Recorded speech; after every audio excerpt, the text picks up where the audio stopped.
Assalamualaikum warahmatullahi wabarakatuh. Saudaraku, Al-Quran diturunkan pada bulan Ramadan. Oleh karenanya, bulan Ramadan disebut juga sebagai Syahrul Quran. Ada hikmah dibalik diturunkannya Al-Quran pada bulan Ramadan, karena Allah menghendaki kita untuk mengisi bulan Ramadan ini dengan berbagai aktivitas terkhusus yang berkaitan dengan Al-Quran. Bahkan di antara keutamaan membaca Al-Quran ini, kata Rasul Shallallahu Alaihi Wasallam, beliau mengumpamakan hati itu bisa berkarat sebagaimana besi yang berkarat. Kemudian para sahabat bertanya, wahai Rasulullah, bagaimanakah cara kami untuk membersihkan hati yang berkarat atau mengkilapkannya kembali?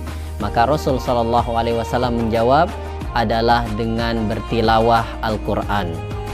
Bahkan para sahabat Nabi sangat bersungguh-sungguh berinteraksi dengan Al-Quran, sebagaimana dikisahkan suatu ketika Umar bin Khattab sedang melaksanakan sholat, kemudian beliau membacakan Al-Quran surah At-Tur, Wat-Tur wa kitabim mastur fi raqim mansyur wal baitil ma'mur was-saqfil marfu' wal bahril masjur. Lalu begitu selesai ayat-ayat sumpah ini, Umar kemudian melanjutkan bacaannya, Inna 'adzaba rabbika lawaqi' ma lahu min dafi'. Setelah membaca ayat ini, maka Umar bin Khattab pun langsung jatuh sebagaimana jatuhnya kain yang dilepas dari pegangan. Sangat-sangat lunglai, sangat-sangat lemas.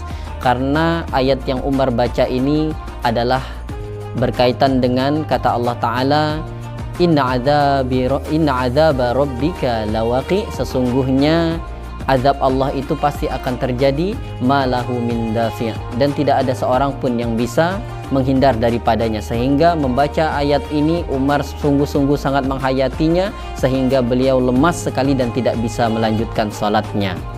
Bahkan kebiasaan para ulama salaf terdahulu adalah mereka biasa berinteraksi dengan Al-Quran itu, sebagaimana disebutkan Imam Abu Hanifah, Imam Syafi'i itu bisa menghatamkan Al-Quran sebanyak 60 kali di bulan Ramadan.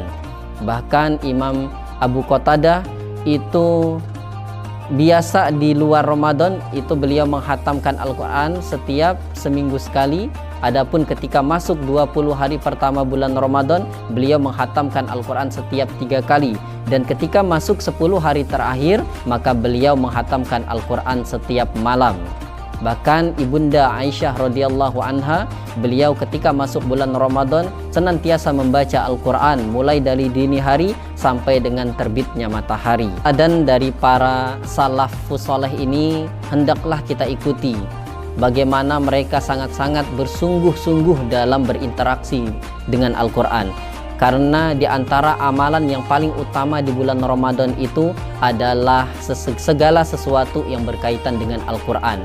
Bukan hanya membacanya, tapi juga mentadaburinya dan mengajarkannya serta mengamalkan dalam kehidupan sehari-hari. Itu pun adalah bagian daripada kita untuk menghidupkan bulan Ramadan ini dengan kemuliaan Al-Quran.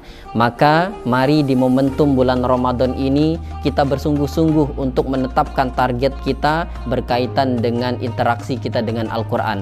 Kalau bukan bulan Ramadan, mau kapan lagi kita menempa diri kita untuk sungguh-sungguh berinteraksi dengan Al-Quran. Mudah-mudahan yang sedikit ini memberikan manfaat. Assalamualaikum warahmatullahi wabarakatuh.